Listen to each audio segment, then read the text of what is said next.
Za posledných 20 rokov nebola na Slovensku vybudovaná žiadna nová všeobecná nemocnica.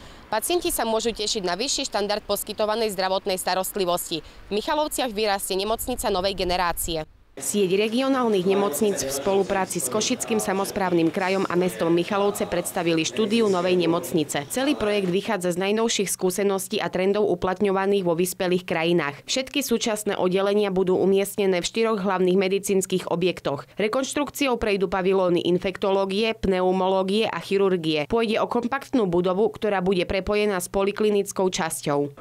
Efektívnosť súvisí samozrejme aj s tokmi zásobovania s dodávkou tovarov a služieb s podpornými činnosťami, ktoré sú riešené tak, aby sa nemiešali práve s pohybom pacienta, s pohybom návštev.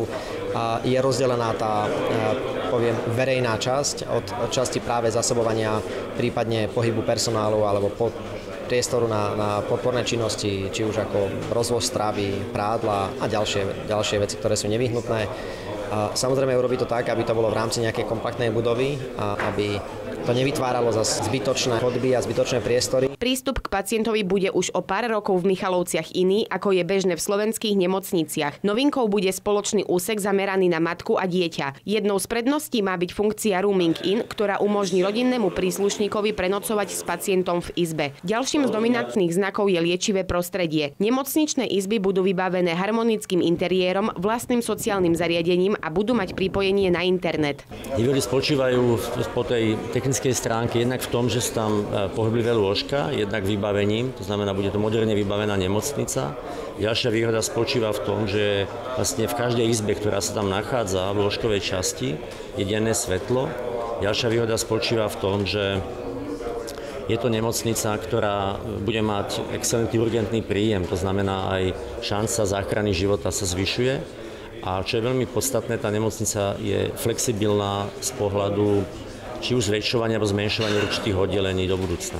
Veľké izby pre 4 a viacerých pacientov v novej nemocnici nebudú. Približne 40% kapacít budú tvoriť jednolôžkové a 60% dvojlôžkové miestnosti. Predpokladaná výška celkovej investície dosiahne 34 miliónov eur. Možný začiatok výstavby by mal byť v druhej polovici roku 2015. Ja som presvedčený, že pokiaľ sa dielo podarí dokončiť, a ja verím, že sa podarí dokončiť, tak to bude mať pre mesto i celé okolie veľký význam.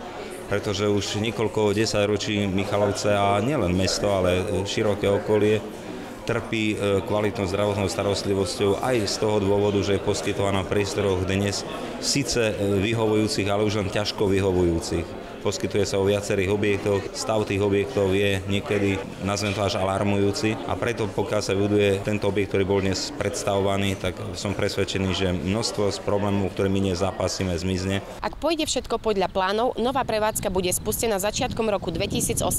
Z Michaloviec Marcela Drozdíková.